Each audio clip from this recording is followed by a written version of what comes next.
beginning, one with God the Lord Most High. Your hidden glory in creation. Kubirangiriza hano ikosa zitaishia hapo. Kuya wisha umuntu ukennye uburangije ubukene Juka wa maskini unamaliza maskini yake yote. Yewe n'abana basakurira ngo ntibagiye ku ishuri ntabwo yongera kubumba ubukemuye ibye byose. Ukawa tu maskini na byake vyote vinaisha. Nawe ndi Kongo nyemuri ibibazo. Nikasema Kongo inatamaliza yangu yote. Ariko Imana yabonaga atari uko bikwiye gukemuka. Lakini Mungu waliona habitaisha vile. Umunsi umwe akazi nari ngiye gukora Imana igahishurira madame ngiye kujya gukora arambwira ngo kuwa gatandatu no ku cyumweru ntuzirushye. Siku ya 6 na siku ya Mungu sichoke. Kubera akazi uzajya gukora uzakagiriramo umugisha mu cyumweru tuzahera kuwa mbere. Kwa maana kazi yote unafanya utapata baraka mu wiki nyingine. Ku cyumweru ndavuga naya asikanshika se ku cyumweru no kwa gatandatu zitaniponyoka siku ya asanga uyu mugore yavangiwe akaba ari kunjijisha kia wanga amechanganyikiwa. Ndagenda ku gatandatu ndahirirwa nikaenda nikashinda kule.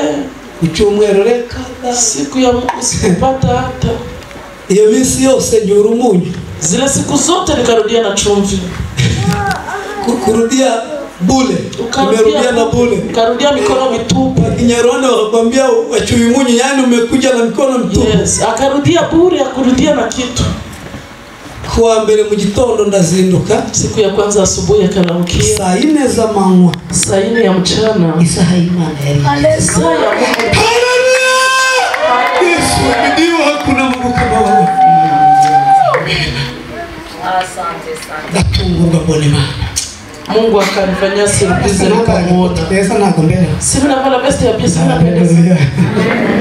Ntabwo amakoti wayadoze yarangije kudoda. Mwenye anashona mavesti yamaliza kuzishona. Yawe kubereye baracyane. Nawe yakupendeza ndani. Haleluya. Amen. Burya umuntu mwe yaravuze ngo iyi Imana iguhaye akana k'agakobwa. Mungu akaguha agakanzu kagakwiriye kazamba. Anampatia kana karobe kakumwenea. Iguha agahungu iguha akakupatia kana sana kupatia kana kapantalo kakumwenea. Iguha itorero. Akakupa kanisa. Iguha itorero. Akakupa kanisa. Iguha ibikoresho. Anakupa kana kitumikisho. Ibikoresho abantu muzakorana. Vyombo kuna watu mutatumika nao. Hari zintebe tuzicaraho. Kuna viti tutaikalia. Hari bya bintu byose ukenera. Kuna vitu vyote unahitaji.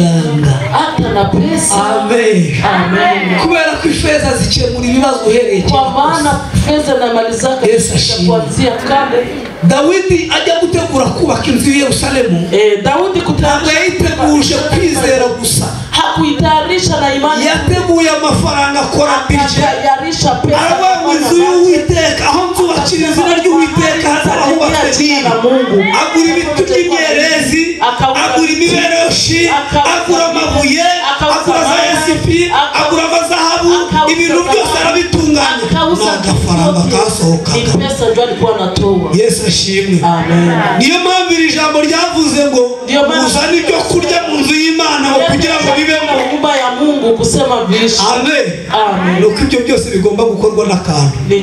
Rero iyaguhamagaye ikagutuma muri aka gasozi Mungu mwenyewe alikuita akakutoka kwa ibikoresho bitari na vyombo benye iko hivi. Amen. Igihe kimwe baramureba batari kumwigisha wakamuuliza mwalimu, hano twasize mato yacu, tumeacha mitungi, tugasiga amafi twarobye, tumeacha samaki, tugasiga abavandimwe n'abantu, tumeacha wandugu na familia. Ubundi uzatumarira iki ko tubona nawe wamwikanze imwe? Utatufalia nini? Mbona naona falaka robe? Uzatufasha iki? Utatusaidia na nini? Haleluya. Amen.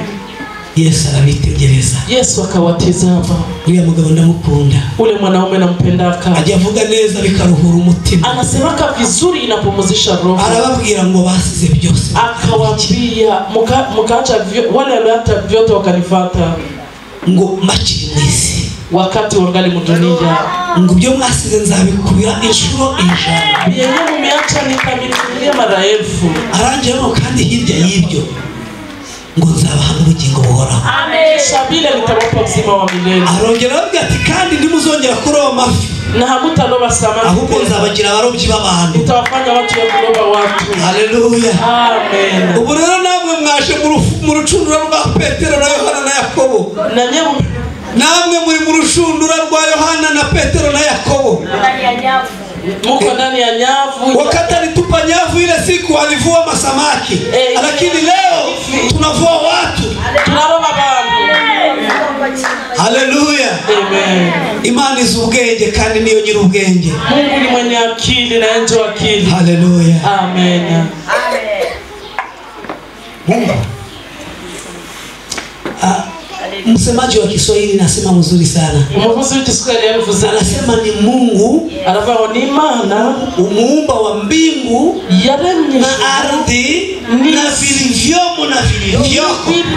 Byose. Amen. Amen.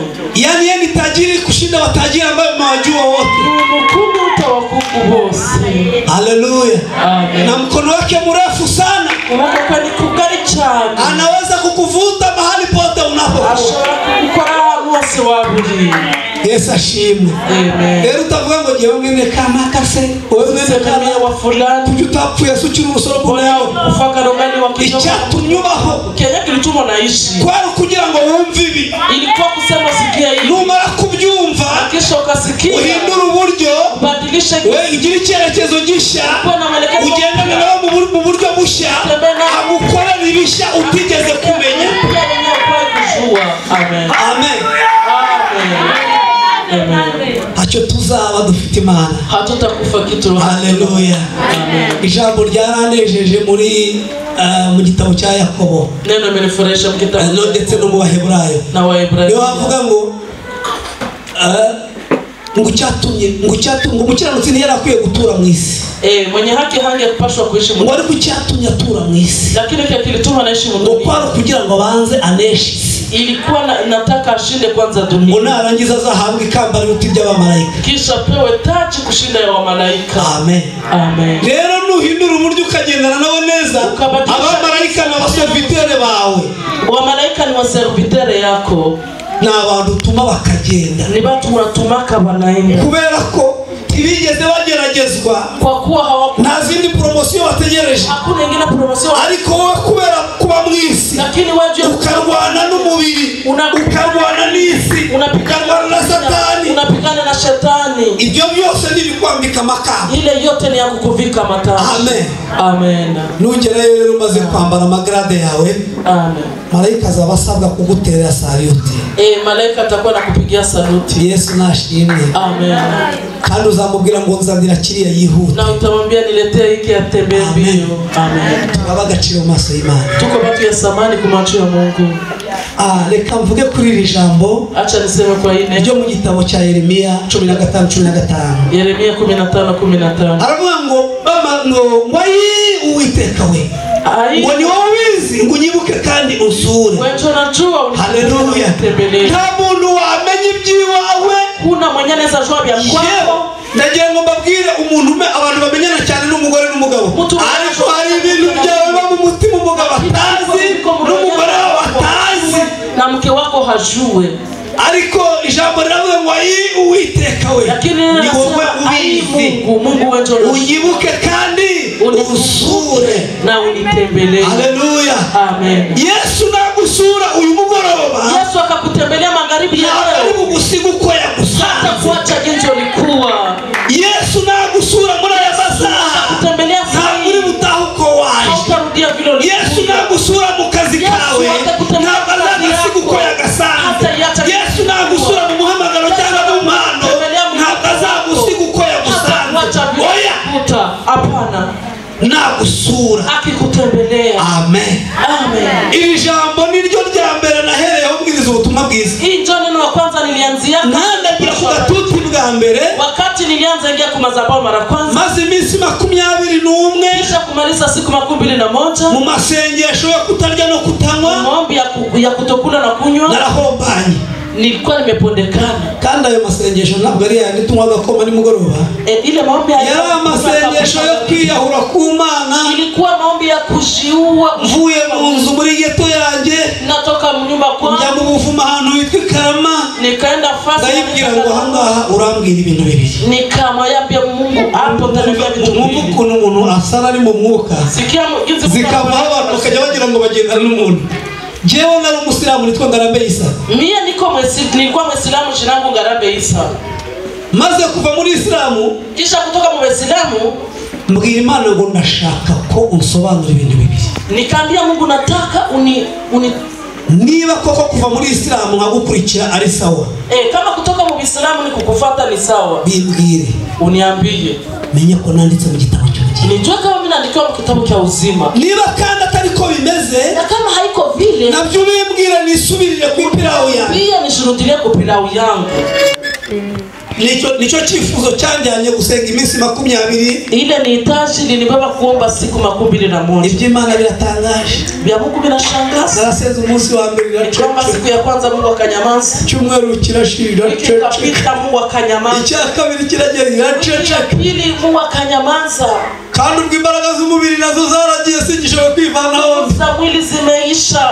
Ayiwe ndavuga nipa nayibwiye ngo nyihambire none irabikoze mu buvumo kazahavane hapa nitatoka na mwana gani, ariko nkomeza umutima, lakini nikakaza roho yangu, ndavuga ngo nabiri kuri abiri, nikasema ni 2 kwa 2. Uyu mugabo Daniel wasenze ayo masengesho yari afite akanwa nk'aka n'umubiri nk'uyu, mwenye aliomba n'amaguru yajyanye aho yasengeye ni nkaya nazanye, na miguu saa yangu gizi nilikia nanjye ngumaho na mio nitunu.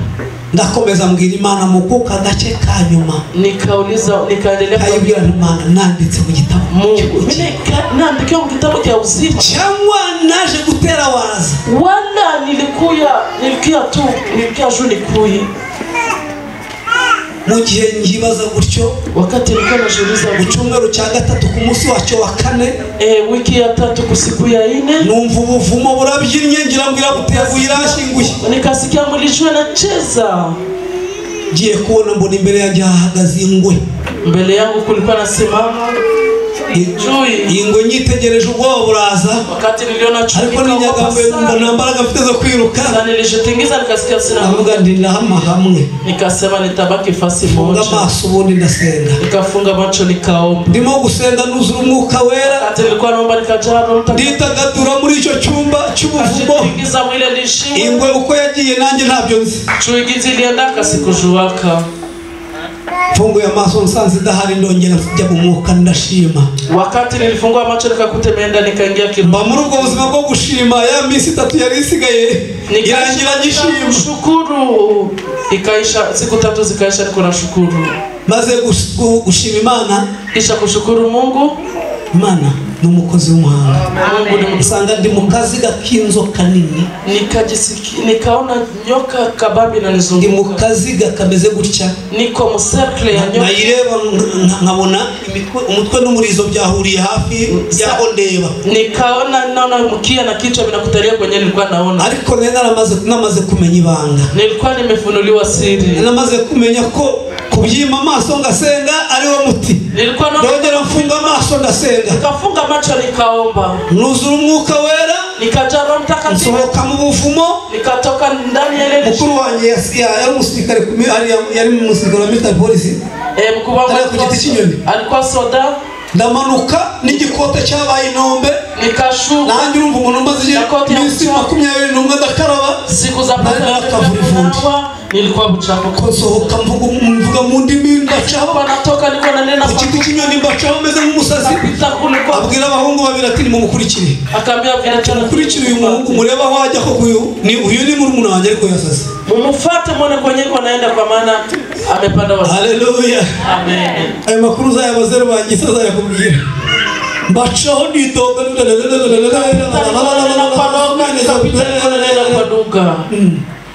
nageze mu muhima, yingura akageto kanje, wakati nilifika kwangu nikafungua, nyimara kugera mu nzu za mbaraga nakuvugishaga zose zishiriraho hasi, kisha kufika mu nyumba nguvu zote zikaisha nikwenda ngo muri rutuzi nikajikokota kusema nikunywa maji so mutuzi duce tundya mu nda cyane nikakunywa maji kidogo ikaniluma kwenye tumbo ngeze aho mfata akabando njya ku muntu wari inshuti yanjye ufite akabotike nshobora kugenda nkamubwira ni magasukari cyangwa magashushu kakamata kafimbo ni ku munsi anyimideni irese kwa kanima deni mvukuntu by'Imana bitoroshye anyimideni akanima ariko ndikeneye na pale nilikuwa na haja ya deni nanjye yomba we ukuntu nasaga ntabwo nta muntu wari kumbibye na mimi ningekuwa yeye singempatia deni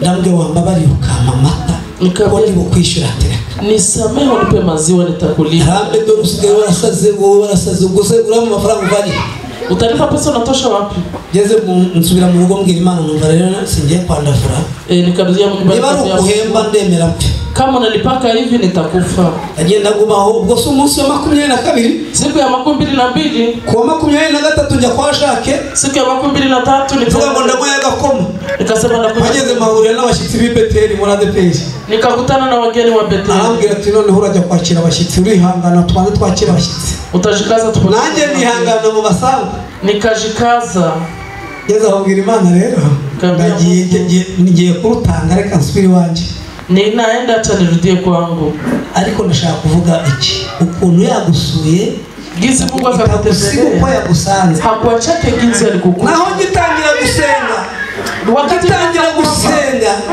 yahagurukije umusaza witwa Barinda w'umunyacyango simamisha mzee Barinda amutegeka kugurisha umurima we akamwambia uzisha shamba yake anzanira amafaranga akakuya na pesa natangiye gusenga nawe yatangiye urugendo nilianza kuomba naye nameanza safari haleluya amen wowe rero ibyifuzo byawe kuva igihe wabivugiye byatangiye gusubizwa ahubwo ntibirakugeraho niyo mpamvu wibwira ngo yararangaye ntabwo yarangaye hakuzubara ntabwo yarangaye hakuzubara abikora ku gihe cye anafanyaka kwa kandi mu buryo bwe kandi bwiza fasi yake ya mzuri amen amen uwo mugabo yaraje asanga ni ku munsi wa 23 ule mwanaume alikuta niko kusikia ndi kurwana n'uwanyuma nka wa muhungu njya numva umugirira imitimbo ya mayibobo n'ujye uvuga ngo njya rwana n'uwanyuma ngo megahete zose zikamushiriraho nanjye zari ziri kunshiriraho alikuwa anapigana na siku ya mwisho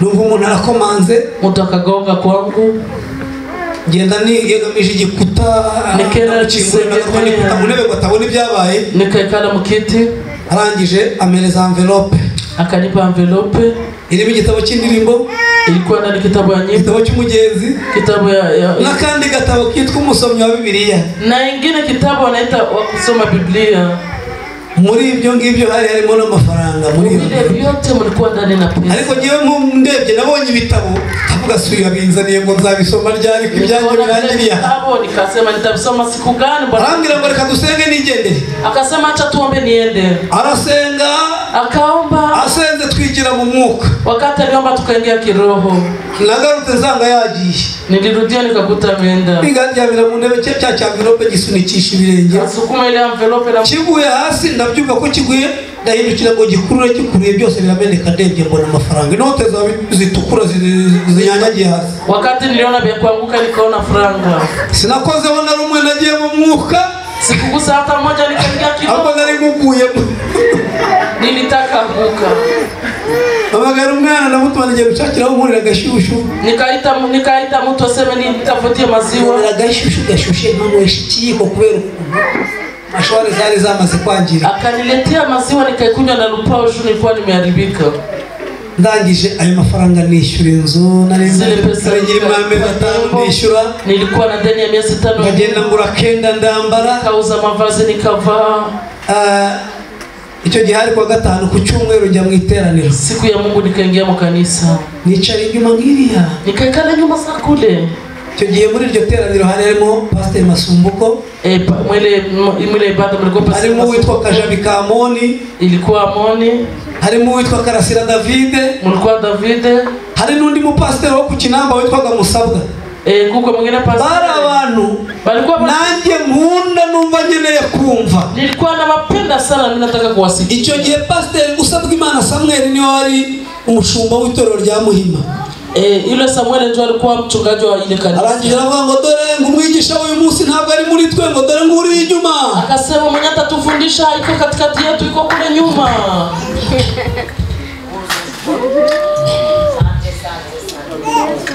Akagirania nafanya hivi. Ati wewe ukora mu mutwe agashati kaparoka. Uko najigusa mkichwa na kashamize kakaroka roho. Ndaza nikakuya mpageze arambwira ati niwe utubwiriza. Wewe utatuhubiri. Nababeshe bwa mbere ngiye kuvugira imbere y'iteraniro. Ilikuwa siku ya kwanza kusemea mbele ya kanisa. Magararani nikasimama hivi. Ikiganza mu bwonko nibaza ndavugira iki imbere ya kajarika. Nikasimama nikasema nitasemea nini abantu ba hivi, nitasemea nini Mungu. Ijwi rirambwira ngo soma. Sauti kaniambia soma. Muri Yeremia 15:15. Sura 15 mstari wa 15. Igitabo nyibungurania. Nikakamata kitabu nikafungua hivi. Pale nikapita naanguka pale kwa Yeremia. Haleluya. Amen. Mbwira abantu rero nikaambia watu uburyo Uwiteka Imana ari ubizi. Yesu Mungu ndio anajua. Kandi ndamubwira ngo abibuke kandi abasure. Nikaambia Mungu awakumbuke na watu. Navuga ibyo mpagazemo. Nilikuwa nasema benye nilikuwa nasema. Nari nasuwe yari yanyibutsa arasura. Mbelewa Mungu alikuwa. Haleluya. Amen. Yari yanyibutsa ambwira ko nanditse mu gitabo cy'ubugingo. Niandika mu gitabo cya uzima. Ambwira ko nandikishije ikaramu y'icyuma. Alikuwa ananiambia kama ambwira ko kandi mu kuboko kwe atagira blanco yo gusiba uwo yandika. Kwa yake amkwake blanco ya kuefase mwenye andika. Rwana no kugira ngo akwandike gusigana tu Mungu akuandike. Nta ruswa rya ngo azagusiba. Hakuna kerushwa kusema. Yumva mazimwe ngo azakuvana mu wo yandika. Yake maneno kusema ku. Yewe na Kristo yaravuze ngo we yafashe mu kiganza cye. Kusema Benyame kama ntawabavuvunuramo. Hakuna mwenye anaweza watoa. Yesu ashimwe. Amen. Uyu munsi rero siku ya leo ndagira umubwire ngo Uwiteka Imana nagusura. Nataka nikwambie Mungu akakutembelea. Ni umwanya mwiza wo kumutereta. Ni muda mzuri wa kurangiza neza. Mureteshe neza. Mutafute mubembeleze. Mubembeleze mzuri. Yes. Mukaribishe karibu yako. Mwambie maneno matamu. Haleluya. Amen. Bibi yangu anakuwa na tabia kusema anasikia hamu ya kumsema Mungu mzuri. Umugore anje ajambwira ngo ajya yumva afite. Ajagira ingeso yo kuvuga ngo arumva ashaka kuvuga Imana neza. Asemaka nasikia nataka. Haleluya. Kuvuga Imana neza gusa. Kutapa Mungu tu. Ukayivuga imyato.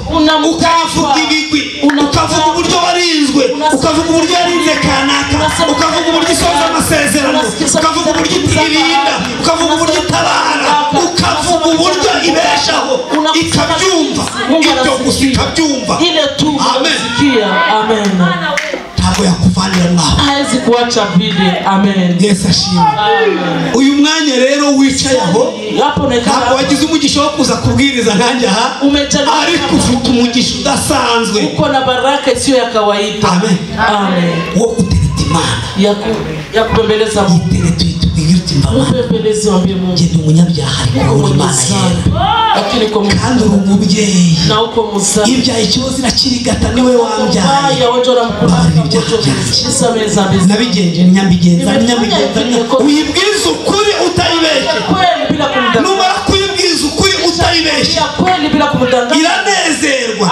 Nimara kunezerwa uyibwira uti noneho Mana. Umwambie kisha Mungu. Mbona kuvuze neza. Mbona nimekutapa. Igihe bakaba bari kumvuma kubera ideni. Bako na nilani juu ya deni. Haleluya. Amen. Ntabwo kuvanira mwaho. Hata hautarudia vile. Yesu ashimwe. Amen. Uwo munsi nagiye ngiye gushaka mu maso h'Imana. Nta cyifuzo cy'amafaranga nigeze mvuga. Ariko yarabirebye bikingenza.